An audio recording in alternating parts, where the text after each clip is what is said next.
West Bengal national volunteer force গঠিত হয়। বিধান রায়ের স্বপ্ন ছিল বেঙ্গল রেজিমেন্ট তৈরি হবে, কিন্তু আপৎকালীন অবস্থার মোকাবেলা করবার জন্য বিভিন্ন ঝড় ঝঞ্ঝা, ধর্মঘট, বিধ্বংসী আন্দোলন থেকে মানুষকে একটু স্বস্তি দেবার জন্য এই সংগঠনটিকে আইনে পরিণত করা হয়। 1949 সালে অ্যাক্ট তৈরি হয়, তার উপরে ভিত্তি করে 2597 জনের একটি স্থায়ী বাহিনী এবং 12,850 জনের একটি অস্থায়ী বাহিনী তৈরি করা হয়। প্রথম অবস্থায় এদের বিভিন্ন ধরনের বিপর্যয় মোকাবিলার ট্রেনিং, অস্ত্র শিক্ষা এবং ডিফেন্স সম্বন্ধিত সমস্ত ব্যবস্থায় এদের যুক্ত করবার জন্য যা যা প্রয়োজন প্রশিক্ষণের সেটা দেওয়া হয়। পশ্চিমবঙ্গ স্বেচ্ছাসেবী বাহিনী যে তৈরি করা হয়েছিল সেটা প্রথম ছিল স্বরাষ্ট্র মন্ত্রকের অধীনে। 2004 সালে সিপিআইএম এর আমলে এটি অসামরিক প্রতিরক্ষা দপ্তর সিভিল ডিফেন্সের আওতায় চলে আসে। 2007 সালে ডিজাস্টার ম্যানেজমেন্ট এবং সিভিল ডিফেন্স ডিপার্টমেন্টের অধীনে এই সংস্থা চলে আসে। বিধান রায়ের মৃত্যুর পর থেকে এই সংস্থাটির অবনমন ঘটতে শুরু করে। বামফ্রন্টের আমলে তা ভয়াবহ রূপ নেয়, কার্যত বামফ্রন্ট বিভিন্ন ট্রেনিং বন্ধ করে দিয়েছিল এবং বর্তমান তৃণমূল কংগ্রেসের যে সরকার প্রতিষ্ঠা হয়েছে 2011 সালে, তারা এই সংস্থাটিকে তৃণমূলের রঙে রাঙিয়ে তাদের সংস্কৃতির সঙ্গে খাপ খাইয়ে একটা অসামান্য উচ্চতায় পৌঁছে দিয়েছেন। কিছুদিন আগে বলা হচ্ছিল অগ্নিবীরদের মধ্যে দিয়ে কিছু তরুণ বেকার যুবকদের অস্ত্র শিক্ষা দিয়ে, অস্ত্রের সঙ্গে পরিচিত করে তাদের কয়েক বছরের মধ্যে বেকার বানিয়ে দিলে যে কোনো সময় সমাজে বিপর্যয় ঘটবে। অস্ত্রের প্রশিক্ষণ নেওয়া হতাশাগ্রস্ত কিছু তরুণ তারা বিভিন্ন অসামাজিক কাজে পর্যন্ত লিপ্ত হয়ে যেতে পারেন। কিন্তু আজ বর্তমানে এই সরকারের দাক্ষিণ্যে পশ্চিমবঙ্গের এই সংস্থাটি কোথায় গিয়ে পৌঁছেছে? জঙ্গলমহলে এদের পোস্টিং করা হয়, বিভিন্ন জায়গায় অনেক ডিফিকাল্ট টেরেনে এদের কাজ করতে হয়। 2,500-এর বেশি যেখানে সংখ্যা ছিল, বর্তমানে তাদের স্থায়ী সংখ্যা এসে দাঁড়িয়েছে 400। 12,800 পরিবর্তে সেই সংখ্যা এসে দাঁড়িয়েছে 6,729-এ। এই অগ্রগামী গোষ্ঠী যারা এই ট্রেনিংয়ের মধ্যে দিয়ে পুলিশ, যাদের পুলিশের রিক্রুটমেন্ট হতো কনস্টেবল পদে এবং এছাড়া স্থায়ী পদে যে নিয়োগ হতো, তাদের অগ্রগামী গোষ্ঠী বলা হয়। একটা বিশ্বকর্মা দুর্গাপুর বাহিনী একটা আছে, আর একটা কল্যাণী বিশ্বকর্মা বাহিনী নাম্বার 2। এই দুটি বাহিনী মোটামুটি আছেন এবং এদের যে রিক্রুটমেন্ট প্রসেস, সেই রিক্রুটমেন্টে স্টেট কমান্ড্যান্ট আছেন একজন আইপিএস অফিসার, যাকে নিয়োগ করেন রাজ্য সরকার। এক্ষেত্রে পশ্চিমবঙ্গ সরকার তাকে নিয়োগ করেছেন। কিন্তু অভিনবভাবে আমরা এতদিন পর্যন্ত এসএসসির তালিকা বদল শোনা গেছে। এতদিন পর্যন্ত শোনা গিয়েছিল নিচের লোক ওপরে চলে আসছে, এক অদৃশ্য অঙ্গুলি হেলনে। তা নিয়ে মামলা চলছে, অবস্থান চলছে, বিভিন্ন আন্দোলন চলছে। জনমানসে এছাড়া এই মুহূর্তে কোনো চর্চা নেই। কিন্তু এই অসামান্য দক্ষতার সঙ্গে এখন আমরা যেটা লক্ষ্য করছি সেটা হচ্ছে বাবা বদল হয়ে যাচ্ছে। এই বাবা বদল নিয়ে এসছে বর্তমানে এনভিএফ এর রিক্রুটমেন্টের ক্ষেত্রে। চাকরি করতে করতে যদি মারা যায়, ডেথ ইন হার্নেস, তারা চাকরি পান। শারীরিক অসুস্থতার কারণে কর্মরত অবস্থায় যদি কেউ চাকরি করতে বা তার নিজের ডিউটি করতে অসমর্থ হয়, সেক্ষেত্রে তার পরিবার এর একজন চাকরি পান।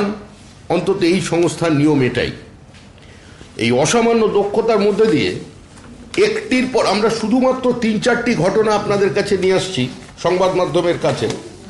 শুধু একটা ঘটনা নয়, শ্রীমতী দীপা রায় জলপাইগুড়ি এনভিএফ এর নাম্বার আছে, আমাদের কাছে সমস্ত অ্যানেক্সচার এবং ডকুমেন্টস তৈরি।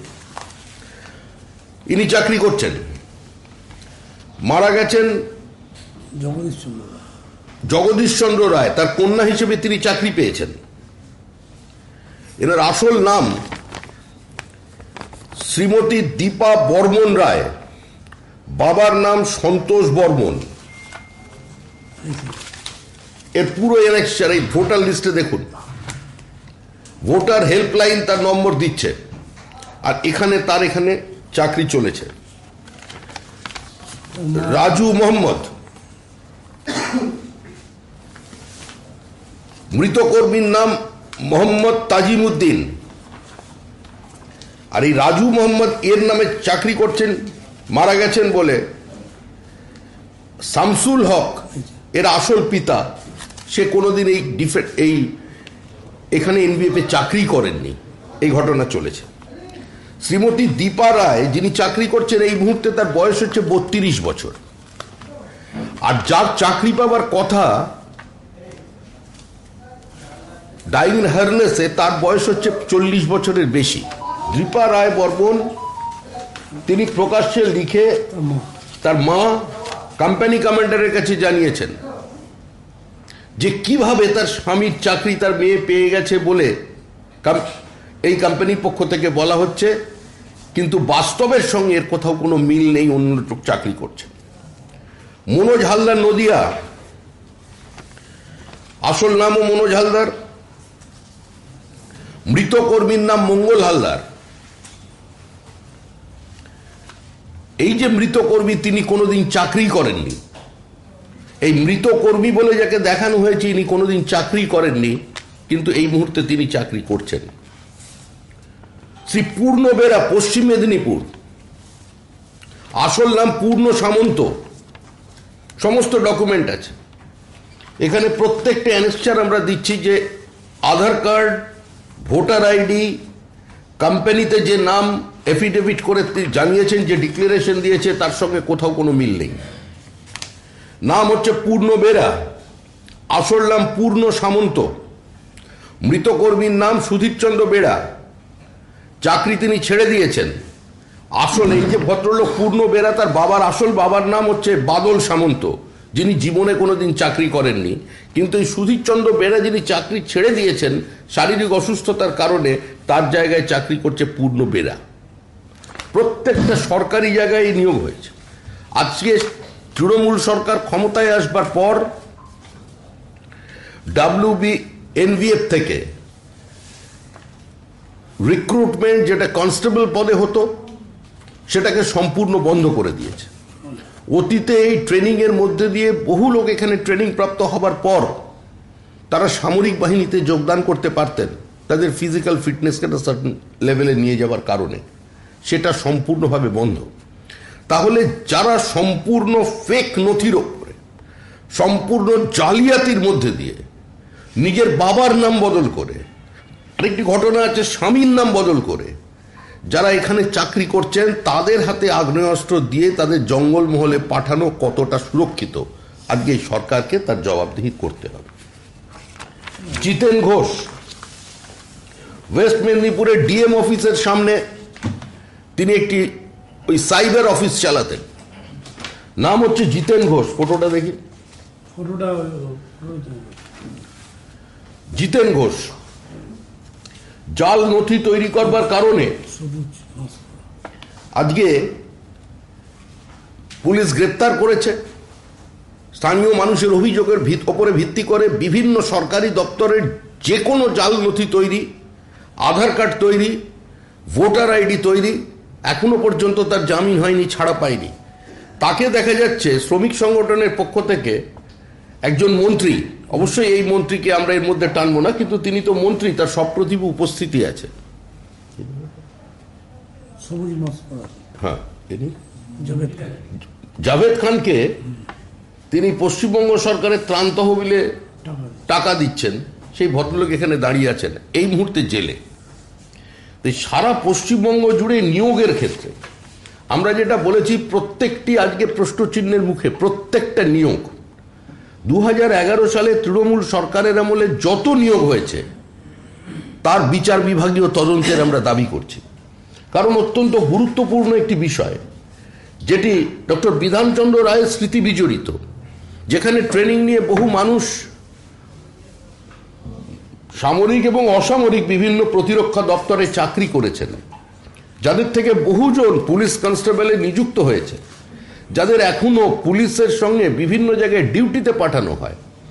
বিভিন্ন সময় প্রাকৃতিক বিপর্যয় মোকাবেলা করবার জন্য নক্সালাইটদের যে রিগ্রুপিং হচ্ছে সেখানকার অবস্থা দেখবার জন্য উইথ আর্মস যাদের পাঠানো হচ্ছে, আজকে তাদের যদি এই অবস্থা হয় তাহলে কোথায় গিয়ে দাঁড়াবে পশ্চিমবঙ্গ? প্রথম কথা, এই সংস্থাটিকে ধ্বংস করবার পরিকল্পনা করা হয়েছে, যার ন্যাচারাল স্ট্রেংথ আজকে ২৫০০-এর বেশি, সেটাকে ৪০০-য় নিয়ে আসা হয়েছে। ১২,৫০০ যেখানে অস্থায়ী কর্মী নিয়োগের ব্যবস্থা আছে, যারা ৫৬৫ টাকা করে প্রতিদিন পান এবং ৯০ দিনের পরে তাদের একদিন বসিয়ে দেওয়া হয়, ৬০ বছর পর্যন্ত তারা চাকরি করতে পারেন, তারপরে ওয়ান টাইম এক্সগ্রেশিয়ার সুযোগ যাদের কাছে আছে, আজকে তাদের ক্ষেত্রে এভাবে নাম বদল করে চাকরি চলেছে।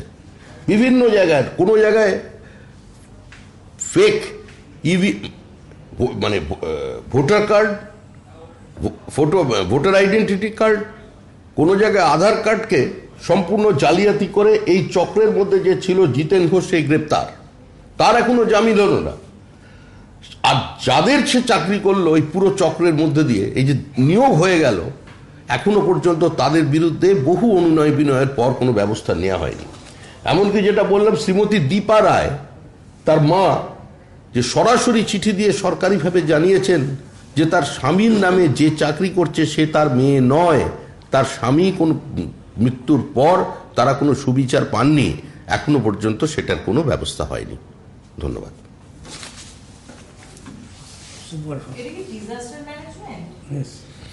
এটা ডিজাস্টার ম্যানেজমেন্ট, প্রয়োজনে এরা পুলিশের কাজ করে।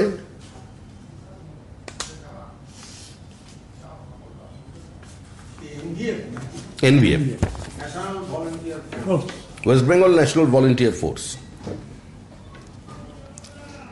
আমরা শুধু 5টা ঘটনা সামনে নিয়ে এসেছি, এরকম বহু নথি আমাদের কাছে আছে এই পুরো লিস্টে ভর্তি, এবং কারোর কোনো যদি সরকারের চ্যালেঞ্জ করবার, কারোর যদি কোনো প্রশ্ন থাকে, সমস্ত ভোটার কার্ড, আধার কার্ড, ভোটার হেল্পলাইন নাম্বার, মামলা ভবিষ্যতে করব। রাজনৈতিক দল তো সবসময় মামলা করে না, মামলা করার জন্য কিছু মানুষ থাকেন, তারা করবেন। সব ক্ষেত্রে মামলা করেন। আমরা মাঠে আছি, কোর্টেও আছি, মাঠে একটু বেশি, কোর্টে কম।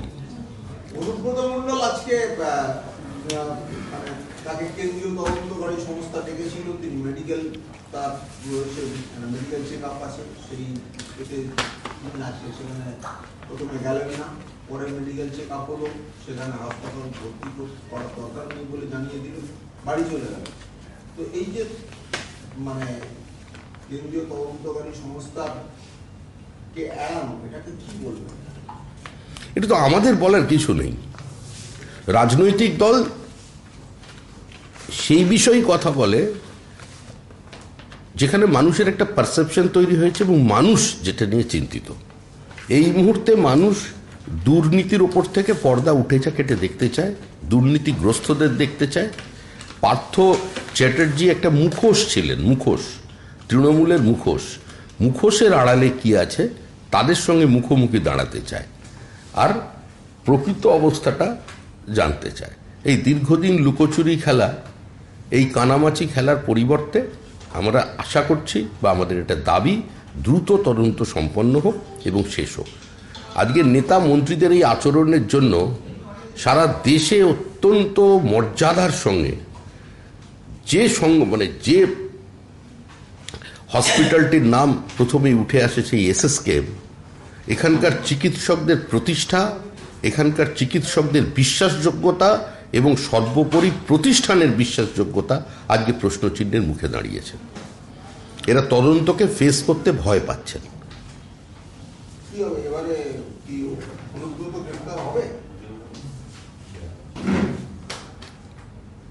এটা যখন ইউপিএ জমা না হলে তৃণমূল কংগ্রেস বা কংগ্রেস বলতে পারত, তখন কেজড প্যারেট ছিল। এটা এনডিএর জমানায় বলা সম্ভব নয়। এর উত্তর আদালত দিতে পারে, এর উত্তর কেন্দ্রীয় তদন্তকারী সংস্থা দিতে পারে।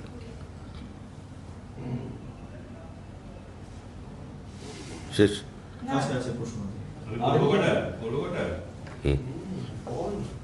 হাজিরা অনুব্রত গেলেন এসএসকেএমে, সেখানে মেডিকেল বোর্ড তাকে দেখলো, তাকে তলব করা হয়েছে, একবার গেছে 19 মে। আজকে শারীরিক পরিস্থিতি এবং চিকিৎসার কথা বলে হাজির এড়ালেন, যদিও এসএসকেএম কর্তৃপক্ষ আজকে তাকে ভর্তি নেয়নি।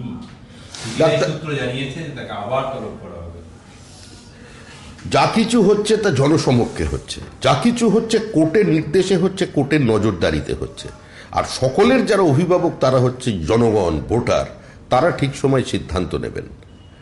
এখন ডাক্তাররা যারা এতদিন পর্যন্ত চাপের মুখে নথি স্বীকার করে রেখেছিলেন, হয়তো সাম্প্রতিক পরিস্থিতি দেখে সেই চিকিৎসকরাও বুঝেছেন যে অবস্থা খুব একটা ভালো নয়।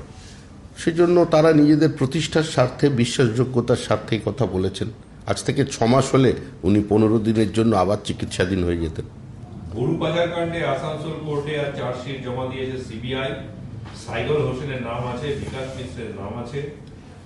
এর আগে সাইগলের বিরুদ্ধে 100 কোটি সম্পত্তি রাখার অভিযোগ তুলেছিল সিবিআই। ভাই, গরু তো সমস্ত ঘাস খেয়ে নিয়ে মোটামুটি পশ্চিমবঙ্গকে পুরো আস্তে আস্তে মরুভূমি বানিয়ে দিচ্ছে। এত রাজনৈতিক ইস্যু, এত অর্থনৈতিকভাবে একটা সরকার পুরো দেউলীয় অবস্থায় দাঁড়িয়ে গেছে। খাদের কিনারে পশ্চিমবঙ্গের অর্থনীতি, রাজ্য থেকে পুঁজি ভিন্ন রাজ্যে সরে যাচ্ছে, কোনো নতুন বিনিয়োগ নেই, কর্মসংস্থানের সুযোগ নেই। আর সেই গরু, কয়লা কতদিন মানুষ শুনবে? এবার এগুলো শেষ হোক। শাসক দলের নেতা মন্ত্রীদের সম্পত্তি বাড়ছে হু হু করে, এই প্রশ্নে আগে মামলা হয়েছে, হাইকোর্টে শুনানিও হয়েছে। মামলায় ইডিকে পার্টি করার নির্দেশ দিয়েছেন প্রধান বিচারপতি। মামলাকারীর দাবি, শাসক দলের একাধিক নেতার সম্পত্তি 2011 পর থেকে হু করে বেড়েছে। জ্যোতিপ্রিয় মল্লিক, অর্জুন সিং, মলয় ঘটক, গৌতম দেব, ববি হাকিম, এরকম প্রচুর নেতা মন্ত্রীর নাম রয়েছে তালিকায়। বিচারক বলেছেন যে ইডিকে পার্টি করে মামলা হবে। এরা প্রত্যেকেই প্রতিভাবান, এদের সম্পদ সৃষ্টি করবার একটা অসামান্য ক্ষমতা নিয়ে এরা জন্মগ্রহণ করেছেন, তাই তাদের সম্পদ বেড়েছে। এখন যিনি মামলা করেছেন এবং মহামান্য আদালত যখন ইডিকে পার্টি করতে বলেছে, পরবর্তী শুনানিতে বোঝা যাবে সেখানে তদন্ত করতে ইডি যাবে কিনা। জনস্বার্থ মামলা দায়ের করে কোটি কোটি টাকার বেআইনিভাবে নেয়ার অভিযোগে ধৃত রাঁচির আইনজীবীর মামলায় এবার লালবাজার জেরা করতে চাইছে ইডি ডেপুটি ডিরেক্টরকে। বর্তমানে তিনি ওড়িশাতে পোস্টেড, সেখানে গিয়ে গোয়েন্দারা তাকে জিজ্ঞাসা করতে চান। অভিযোগ, ধৃত আইনজীবীর সঙ্গে ভালো রকমের যোগাযোগ ছিল ইডি কর্তার। কোর্টে যান, সবকিছুই তো এখন আদালত করছে। তৃণমূল কংগ্রেসের অপশাসনের কারণে এখানে জুডিশিয়াল অ্যাক্টিভিজম শুরু হয়ে গেছে, যেটা কোনো সুস্থ স্বাভাবিক গণতন্ত্রে খুব একটা কাম্য নয়, এটা কোনো সুখকর অবস্থায় নয়। এখন যা কিছু করছে কোর্ট করছে, এখন কোর্টের কাছে গিয়ে তারা বলুন। আর ঝাড়খণ্ডের পুলিশকে দেখা যাচ্ছে না কেন? তারা কি করছে? ওখানে তো বিজেপির সরকার নেই, ওখানে তো অবিজেপি সরকার আছে, বন্ধু সরকার আছে। নেমে পড়ুক, হাতে হাত ধরে দুজনে মিলে একটা জয়েন্ট ফোর্স। ধরুক পুলিশ তাকে, সেখানে ইডির এক কর্তা নাকি জড়িত আছে, তাই লালবাজার পুলিশ তাকে জেরা করতে চায়। লালবাজার পুলিশ তাকে যখন জেরা করতে যায়, জেরা করতে না পারলে আদালতে যাবে, আদালত বিচার করবে। আমাদের এখানে কোটি কোটি টাকার, 60 কোটি, 50 কোটি, 1000 কোটি টাকার সম্পত্তির কোনো খোঁজ পাচ্ছে না। মানুষকে নির্বিচারে পিটিয়ে মেরে ফেলে দিচ্ছে পুলিশ, শুধুমাত্র বিজেপি করবার অপরাধে, বিজেপির প্রার্থী হওয়ার অপরাধে তার ভাইকে পিটিয়ে মারল পুলিশ লকআপে। সেখানে কোনো পুলিশ নেই, সেখানে কোনো সিআইডি নেই। 56 জন বিজেপি কর্মী খুন হলো, 28টি ক্ষেত্রে কোনো এফআইআর দায়ের করলো না পুলিশ। সরাসরি কোর্টের 5 জাজেস বেঞ্চ সেখানে রায় দিল, তদন্তের নির্দেশ দিল। একটা ঘটনার কোনো কিনারা করতে পারছে না। এগুলো কি চলছে? পুলিশ দিয়ে যা খুঁজে দিয়ে চমকাই তলায় চমকে দেবো। রাজনীতিতে একটা জিনিস একটা সময় পর্যন্ত প্রাসঙ্গিক ছিল, আজকে আর সে অবস্থা নেই। ঝাড়খণ্ডের এমএলএ কাণ্ডে আজ ভবানী ভবনে নিয়ে এসে নিজের বয়ান রেকর্ড করিয়ে গেলেন ঝাড়খণ্ডের অভিযোগকারী কংগ্রেস বিধায়ক। বলেছেন, ঝাড়খণ্ডের হেমন্ত সোরেন সরকারকে উৎখাত করতে চেষ্টা হচ্ছে, সিআইডি তদন্তে সেই প্রমাণই পাওয়া যাচ্ছে। হেমন্ত বিশ্ব শর্মা সম্পর্কে যা যা তথ্য দিয়েছিলেন আজকে রেকর্ড করে গেলেন উনি। কে বলবে, কে তিনি? কংগ্রেসের একজন, তিনি রাজসাক্ষী হয়ে গেছেন না, তিনি আজকে ভবানী ভবনে এসে নিজের বয়ান রেকর্ড করে গেলেন, বললেন যে সোরেন গভর্নমেন্টকে উৎখাত করতে এই চক্রান্তগুলো চলছে। ঠিক। হেমন্ত বিশ্ব সোরেন, আমরা তো এখনো পর্যন্ত সোরেন সরকারের কোনো প্রতিনিধিকে দেখতে পাইনি, তাদের কোনো পুলিশকে দেখতে পাইনি। আমরা দেখতে পাচ্ছি সিআইডির অতি তৎপরতা। সিআইডি 60 কোটি টাকার খোঁজ পায়নি, কিন্তু 49 কোটি টাকা লক্ষ টাকা তারা গ্রেপ্তার করে মোটামুটি নিজেরাই নিজেদের গলায় গোল্ড মেডেল পরে নিয়েছেন। তখন তারা তদন্ত করুক, ঝাড়খণ্ডে যাক। ঝাড়খণ্ডের ঘটনা নিয়ে পশ্চিমবঙ্গে লাফালাফি করছেন কেন? তাও আবার পশ্চিমবঙ্গ পেরিয়ে আসামে চলে যাচ্ছে। প্রাপ্ত বসুর সঙ্গে আজকে ওই চাকরির প্রার্থীদের বৈঠক হয়েছে, তারপরে ওরা বলেছে বেরিয়ে এসে যে মেধা তালিকার একজনও যাতে বঞ্চিত না হয় সেই বিষয়ে সদর্থক আলোচনা হয়েছে। দিনক্ষণ নিয়ে নির্দিষ্টভাবে কিছু ঠিক হয়নি, শান্তিপূর্ণ অবস্থান চলবে, সবাই যখন নিয়োগপত্র পাবে তারপরে ধর্ণা উঠবে, তার আগে নয়। তারা দীর্ঘদিন ধরে আন্দোলন করছে তাদের ন্যায্য দাবি নিয়ে, কারণ তারা প্রতারিত হয়েছেন। তো স্বাভাবিকভাবেই দাবি তো আন্দোলনের সেটাই থাকে যে প্রত্যেকে যাতে ন্যায় বিচার পেতে পারেন। কিন্তু আমরা বারবার বিভিন্ন অবস্থায়, বিভিন্ন আঙ্গিকে, বিভিন্ন নেতার সঙ্গে, মন্ত্রীর সঙ্গে বৈঠক দেখছি। বিভিন্ন সময় বিভিন্ন শূন্য পদের তালিকা পাওয়া যাচ্ছে, কিন্তু ঘোষণা হচ্ছে না কবে নিয়োগ হবে, আদৌ নিয়োগ হবে কিনা, এটা কিন্তু মানুষের সামনে পরিষ্কার নয়। আমরা চাই প্রত্যেকে চাকরি পাক, যত দ্রুত সম্ভব চাকরি পাক। অনুব্রত মন্ডল যখন আজকে এসএসকেএমে ঢুকছে, তখন তাকে দেখতে উৎসাহী মানুষের ভিড় হবে, প্রচুর রোগী এবং তাদের আত্মীয় স্বজন ভিড় করেছিল, সেখান থেকে গরুচোর গরুচোর বলে আওয়াজ উঠেছে। এ নিয়ে আমরা কোনো মন্তব্য করতে চাই না। মানুষের স্বতঃস্ফূর্ত জনরোষ থেকে কেউ যদি এগুলো বলেন, সেটা বলবে। এটা তো কোনো রাজনৈতিক দলের প্রোগ্রাম নয়। বিচারাধীন বন্দী আর কতদিন অপমান সহ্য করবেন? সরাসরি আসুন, সবাই স্বীকার করুন, নাম বলুন। এই নাম বলা নিয়েই তো হচ্ছে ষড়যন্ত্রের গল্প। কেউ স্টেটমেন্ট করছেন, আবার ব্যালেন্স করবার জন্য ভয়ে 14 দিনের জন্য সেন্সার করা হচ্ছে। দীর্ঘদিন ধরে প্রতারণা, দীর্ঘদিন ধরে প্রত্যেকটি পরিবার আজকে এফেক্টেড এই সরকারের কারণে। এবং বেলঘড়িয়া থেকে টালিগঞ্জের যে দৃশ্যমানতা, তা স্বাভাবিকভাবেই মানুষের মধ্যে প্রবল ক্ষোভের সঞ্চার হয়েছে। আজ নিম্ন মধ্যবিত্ত পরিবারের বউ যদি দোর্দণ্ড প্রতাপ মন্ত্রীর ওপরে জুতো ছোড়ার সাহস দেখায়, তাহলে জনরোষ কোন জায়গায় গিয়ে পৌঁছেছে, স্বাভাবিকভাবেই সেটা অনুমেয়।